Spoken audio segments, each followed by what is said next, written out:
Welcome to How's the Hike, the podcast, where every journey begins with a single step. Brought to you by the passionate creators of remote backcountry adventures on YouTube, we'll ponder life on the trail, the people, companies, and organizations that make it happen behind the scenes. Dive into conservation efforts that protect the wild places we love, and share the stories that make every trail worth walking. Whether you're a weekend wanderer or a trail veteran, this is your podcast for all things backpacking. So lace up your boots and let's hit the trail. Now, here's Stu. Episode number 2 of the podcast, and if you watched the first one, I thought it was completely appropriate to start with Brian Patton, co-author of the Canadian Rockies Trail Guide, because without his book and his friendship over the years, I certainly would have been doing what I'm doing now, and I certainly would have not started How's the Hike with my daughters Evelyn and Olivia. So that was super appropriate, and then I'm thinking, well, who will I ask to be the second episode? And this one's appropriate for a couple of reasons. First of all, Briden Solutions last year, a huge sponsor of How's the Hike on YouTube. I couldn't have eaten without you, Dwight. Really, it was just a great summer and a great sponsorship and great partnership in that way. And then, of course, it's Made in Canada Summer 2025. I'm going to try to do 100 nights or bust in the backcountry, and I'm going to be highlighting a lot of great Canadian companies. When I'm off the trail, this is the kind of stuff I want to do in the podcast, because Briden Solutions, bridensolutions.ca, is a great Canadian company. And I don't know if I had a chance to thank you face-to-face for last year. Email, certainly, but thank you. You're welcome. So when I was here, it's been about a year since I've been here. When I was here last year, you told me the story of how this all started. And we were out back talking for a few minutes, and I thought it was really fascinating. And I'd love it if you'd share it. So where'd you grow up? How'd this all start? It definitely wasn't the plan. But my wife and I were both farm kids. Right. And so we've had the mentality the whole time of be prepared, have a cold room, do some canning, all that kind of stuff. You know, you never know when the power is going to go out, or That's true. the water even. Yep. You know, someone hits a water line and you're out for 3 days. The guy knocks on your door and says, "Don't drink the water. You've got 5 minutes. Fill up the tub." Sure. Yeah. Before the pressure goes out. Yeah. So that's just how we grew up. Sure. But I guess it really hit us when we had our first child. Mm-hmm. And we're looking at this baby and thinking, this is our responsibility. We need to take care of this little person. Nobody else but us. Right. This is us. That's quite a revelation, isn't it? Well, it was a moment. This is real. Yeah. And we thought, we've got to get some food storage in place. We know how the world works, supply chains, yada, yada, yada. Sure. Yeah. We need some food. So how long ago was this? 19 years. So what, 19 years, what was available to you to stock up 19 years ago? It was a different story than now, for sure. We scrimped and saved, and we put together $1,000. Yep. And we went out and we got rice, beans, spaghetti, all your basics. Yeah. It wasn't any fancy freeze dried like you can find today. No, like I see out here in the warehouse. Exactly. Yeah, right. Exactly. So my wife researched for months and months and months, did all of the looking around and the shopping. Sure. And for $1,000, we were able to get a food storage in for the 3 of us. That's a lot of money, 1 year. actually, back then. So, Yeah, I know. That's a lot of money. Yeah. So, okay, $1,000, you've got a year's worth of food in a cold room? Or Some in the basement, some Yeah. in the pantry. So you know? do you have to rotate that in and out? Like Yep. first in, first out? Well, you use it just like... Okay, so you are eating it. You're not just holding it just in case. No, we use it all the time. Okay, you did. So you're rotating it all the time. My kitchen is full of this stuff. So do you have any of that left, the original stuff? We have a couple buckets left. Wow. Yeah. How old do you think it would be at this point? Well, you're looking at 19-year-old spaghetti. So but you're... it's good for 25 years, so... So you're keeping that for sentimental reasons, potentially? I should keep a little bit. Frame it. You could like make some sort of montage out of it or something. Indeed. So how do you get from that? I'm going to just make sure that I can feed my family, which is pretty admirable, to be quite honest. How do you go from that to Briden Solutions? Yeah. Like the oldest company doing what you're doing in Canada. Like where does that transition come from? How does that happen? Yeah. Well, so because my wife had done so much research, and gained so much knowledge. Our friends started coming to us and saying, "Hey, we know that you've done this and accomplished this. Right. Can you teach us?" So we're like, "Sure, of course." Yeah. And then they'd say, "Well, help me get it." Because we couldn't get much of this stuff in Canada. It just didn't exist. So you had to import it from other countries. Yeah. And it got to the point where these group orders were dropping pallets on our front lawn and then distributing it. And we thought, we probably should get legal. Sure, yeah. Because the neighbors might not have enjoyed that back then. You give them some spaghetti or something. Yeah, exactly. Hook them up. So we got a business license, and I was a web developer back in the day. Nice. That was my side hustle. Okay. So I put up a website, and it immediately took off. There was plenty of people who wanted to know. And this is 2009, and the joke I made earlier when we were just chatting was this like dial-up? Like the internet was different in 2009, right? Uh-huh. So how did you build a store? Like ordering, carts, shipping, all that kind of stuff. You did that yourself? Yep. Wow, Yep. That's very cool. Yep. And that's evolved. Very much so. Yeah. Are you still hands-on with the website? Oh yeah. Can't let it go. Not as granular. Sure. I don't do the zeros and ones anymore. No coding for you. But yeah, I still watch over it. Yeah. So take me through. So how has it grown? So you said right off the bat it took off, right? And here we are, and it's 2025. Like, what have you seen since 2009? Obviously, product availability. So kind of take me through how that's all grown. Sure. We've gone through several different major product lines over the years. Okay. And with each product line that we've moved into, quality has gone strides ahead. Okay. Like, we used to do a lot of dehydrated. Right. Now it's flipped. We're 90% freeze-dried and 10% dehydrated. I wanted to ask you about that, if you don't mind me interjecting. So take us through the difference, even from a health perspective, of freeze-dried versus dehydrated. The comparison is just so not even on the same chart. Okay, take me through that. You've got dehydrated, which is partially cooked Okay. to remove the water from it. With heat. Yeah. Got it. Somebody has a dehydrator on their counter. Yeah, you're baking fruit. things.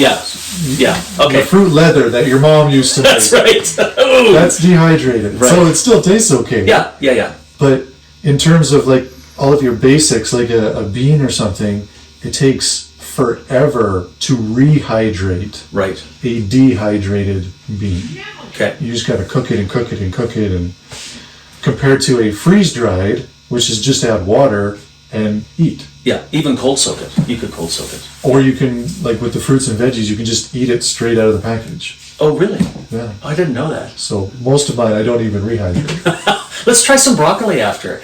We can. We certainly can.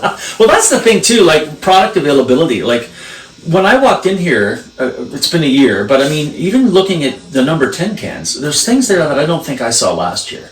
Yep. I mean, where is the demand for this coming from? Say a number 10 can of broccoli. Where is the demand for that coming from? Definitely people who are long-term future concerned. As in, something happens and they have to be alone, fending for themselves for a couple of months. We have people come back in a year later and say, "Thank you. I lost my job. Oh. And I had to live off of my food storage for 4 months. Wow. Thank you for helping me get it in place." How does that make you feel? Amazing. I bet. But like, it's not, we're not talking apocalypse here. Right. No, of course not. No. A lot of people think food storage is tin hat. Oh, right. And preppers. Zombies and aliens. No. Well, that's part of it, but wildfires, floods, job loss, power outages, heaven forbid, political statements of some dumb country. Right. So let's, since you're going to segue there for a minute, I just want to say, so it's 2025, tariffs, trade wars. A lot of your stuff is imported, obviously. Correct. Like, that's life in Canada. You're a great Canadian company. You have to bring stuff in from elsewhere. Yeah. How's that been for you? The last few months of on and off, and duties and all this stuff. It's a mess. It really is a mess. There were freeze-drying plants in Canada up till about 5 years ago, and the last one shut. They all moved to the States. See this? I'm hearing this all the time. All of our industries, right? Yeah. Yeah. So the market is just so much bigger there. Right. The economics make better sense. Right.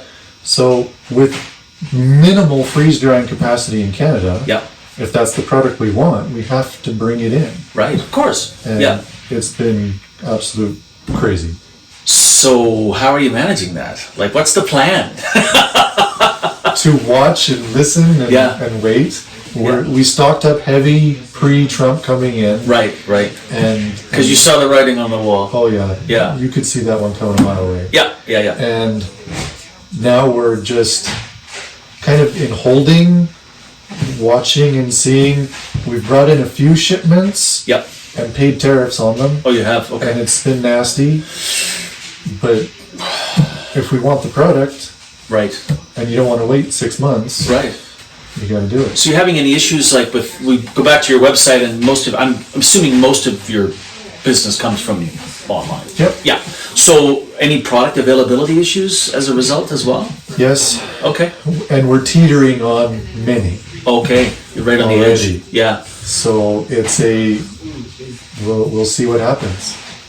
I can't imagine. I mean, I've owned businesses, some good, some not. I mean, I know the stress. Yeah. But you're still smiling, so that's a positive sign. Yep. So you had all the neighbors coming to the house asking you how to do it, and now I know because you and I talked about it last year. Briden Academy. Mm-hmm. Take me through that. Obviously, the genesis is probably you've always been the guy. You guys are always getting asked. Teaching and training. Yeah. So let's go through Briden Academy and how that's kind of morphed into something. What'd you say? V2 version 2. V2. We call it the Lifeline Plan. Take me through it. For sure. Education and training has always been our main focus. And it's interesting, at the beginning, I'm trying to think of it right now, I can't remember, that we had a tagline on our website, training. But it was interesting because we went around to all the towns around Calgary, and we went to a hotel and rented a room, and oh, nice. we put on courses. Yep. And very few people came. Interesting. No one needed to know about that kind of stuff 15 years ago. Right. The world has already changed so much that now when we put on a course, it's packed. No kidding. And we have to put on a second course. Yeah. Great. So we started Briden Academy, and we just put a whole ton of articles on our website. Right. I've seen them. To-dos. Yep. How to do this, how to do that, how to package your goods, how to and it's all free. Store your goods. All just there for people to read. Yep. Yeah. And then we've evolved that now in the last year. We've been watching all of the disasters happening. The wildfires where whole towns are evacuated. Yep. Flooding in BC that cuts off the highways and the trains and isolates. It's so interesting. It's growing. Whatever you think the cause is, Sure, whatever, but it's happening. It is happening. Yeah. And I've just been sitting here horrified. I want to get out there and do something. I want to take sandwiches to the evac center. Nice. or go train as a wildfire firefighter. Yeah. But I'm not a good sandwich maker. Well, I'm not sure how good of a firefighter I make, so we were thinking, what can we do to help? Right. So we've created this whole series of online classes that you can step through with a guide. We have a live trainer from our staff. Oh, wow. And it walks people through how to create an evacuation plan. What paperwork do you need to prepare beforehand? What do you need to pack for your family? Clothes, supplies, medicines, yada, yada, yada. Yep. We hear all these stories of people coming out of evac zones with a roll of toilet paper and a Nerf gun. Like, that's what they chose to run out the door with. And I would probably do the same in that mental moment. Sure.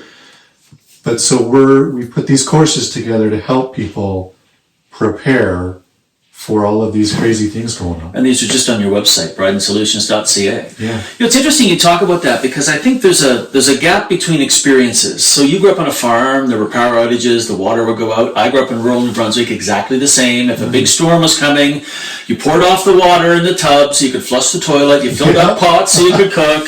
And then when my ex-wife, the girl's mom, moved us down to South Carolina for her job, we had hurricanes. We were there, I think, a month, and we had a big Cat 4 coming right for us. Oh, wow. It turned at the last second. But we got very organized at that point, having boxes, like waterproof boxes ready to go in the car for evacuation. But that's because we lived through those experiences. Yeah. And now you've got large swaths of the population that have never lived through any of that sort of stuff. And now they're experiencing what you say, extreme weather, events like that. Evacuations. Yeah, so somebody has to, if you're not learning this from your family, somebody has to step up. So, well, and the government's put out some resources, but they're definitely not like super robust. Here's step 1, step 2, step 3. Right. And something I found interesting is the government, all of the paperwork that you'll get from any sort of government agency, they'll even admit themselves, we need 72 hours to get organized and get on the ground and be useful. Right. You should be ready to be on your own for 72 hours. Right. And that's where the 72-hour kit came from. Right. So I find it so interesting that people are like, oh, the government will, whatever happens, the government will come. Yeah, they will. They'll try. They'll do their best. Yeah. They're awesome, but they're going to take some time to get there. Yeah. And it may not go as planned when they get there. And you may get a bottle of water. That's right. And that's it. Exactly. And we've just lived through that in Alberta recently with Jasper last year. Yeah. Like, it's this stuff happens. And Calgary got wiped out. Yep, with the 10 years ago. With the flood, the Bow River, right? So this is not abnormal. No, it's not, and you're in a good position for that. We want to help. Yeah, exactly. So I was going to ask you where you see this industry evolving. And one of the things I wanted to ask you personally is, I know you've got some private label items now. We'll jump back in the conversation to the lack of freeze drying in Canada. Is there an inkling in your head to maybe move it off in that direction? And if you don't want to answer that, I understand. It's a competitive world. But when I was thinking about all of this stuff, you and I were chatting and stuff, I mean, having Canadian companies produce some of these things would be smart, and you would be in a really good position with your knowledge. Any thoughts on that? Well, so 3 years ago during the pandemic, when supply chains just got destroyed, we actually started our own production company. Right. And so we have, I think we're up to 40 SKUs now that we manufacture here in Canada. Yeah. Which we're really excited about, and we'd love to expand. Yeah. It's just slow and steady, trying to figure it out and learn. So, and I just saw the number 10 cans out there. What's it? That's your private label's called? In Case Of. In Case Of. Yeah. Right, exactly. So 40 SKUs, some examples. Milk. Yeah. Different grains. People don't think about milk, by the way, do they? But they don't. But about an emergency, powdered milk. No, we're talking about powdered milk. I know that. Just in case anyone doesn't understand that. Not quite the same, but you need it for certain things. Quality's amazing. Seriously, you cannot tell the difference. Yeah. Any thought of getting into bags like pouches and pouches? Pouches. Thank you. Yeah. For those of us in the backpacking community. Well, so we've looked at it, and I'm definitely interested. But the quality we have coming from our current suppliers is just so amazing. Yeah. I could never match that. No. So. Well, I don't know. Don't ever say never. I mean, you never know. So you gave me, I was here a year ago, when I picked up my sponsorship stuff, you gave me you gave me a beef stroganoff. I don't need to mention the company, but I just want to say it was a beef stroganoff. I'd never had it before, and it may have been the best backpacking meal I've ever had in my life. It was, and That's what I'm talking about. I remember eating it going, I this is like restaurant quality. Yes. I've sometimes compared it to going to the keg or something. Right, yeah. It was really, really good. Yeah. I mean, some of them are good. Everybody's taste is different, right? Yeah. But it's hit or miss. But that one in particular, which it's one of my favorites. I think you told me when I picked these, I think I had this for supper last night or something like that. Uh-huh. You find yourself sampling? Oh, constantly. We have 10 or 15 pouches in the kitchen at any time. Yeah. And the kids, if supper doesn't happen because we're busy, they'll just make a pouch. Yeah, but it's not bad. They know what to do. Yeah, they know. Yeah, add water. Yeah. Yeah, exactly. And if you have that's your favorite, the beef stroganoff from that particular company? It is. It is. Last question I have for you is kind of forward thinking. Like, you've been in this industry since 2009, let's say. Yep. You've been at the forefront of it. Where do you see it going? What's happening in the future? How's the industry growing? What do you see for demand? And are there any surprises that you either look forward to or are afraid of? Although you may have already had your surprise. We're feeling the first surprise right now. Exactly. It came faster than we were hoping for, obviously. Yeah. Because we started production, but we're not where we need to be yet. Yeah, exactly. For this political climate. Right. So we were trying. We were trying really hard. You saw the train coming down the tracks. We were trying. What's the future? It's only going to get more interesting in terms of what we're seeing with natural disasters and climate change and yada yada. So I Googled and added up all the emergencies that had happened over the last 2 or 3 years. Okay. And calculated that 1 in 10 Canadians have been affected by some sort of natural disaster. Wow. That's only going to go up. So if you yourself haven't been affected, your mom has, or your neighbor has, or someone you know has. Yeah. It's getting real. That's a huge number already, frankly. Yeah, 10%. Wow. So I can only see demand going up. Mm-hmm. I can, as the business person, we're trying to increase variety and increase the nutritional value of our food supplies. So when you get a 1-year food supply or a 3-month food supply, it's good stuff. Yeah. It's not garbage that you want to throw away and hide and never touch. Right. I want it to be a food supply that you're going to sneak and take when you don't need to. As you said earlier. Which I do all the time. Exactly. So we're working on bigger and better, and I feel like the industry in general is just going to see more and more demand. We see often from our suppliers down in the States, the military is a big huge thing. Yeah. So once in a while we'll put in a PO with the supplier and they'll be like, sorry, the military just walked in yesterday. We're booked for 6 months. Exactly. We can't give you anything. Right. So we see that. That's Mountain House, right? Yes. Mountain House is a big military supplier. Yes. Yeah. So these companies right now can't keep up. Right. So it's just going to get more interesting. And more stressful. That's the fun part. Keep smiling, Dwight. No doubt. Anyway, listen, thank you for last year. Thank you for this. You're welcome. This is fascinating. I think you've done a heck of a job. I love your story.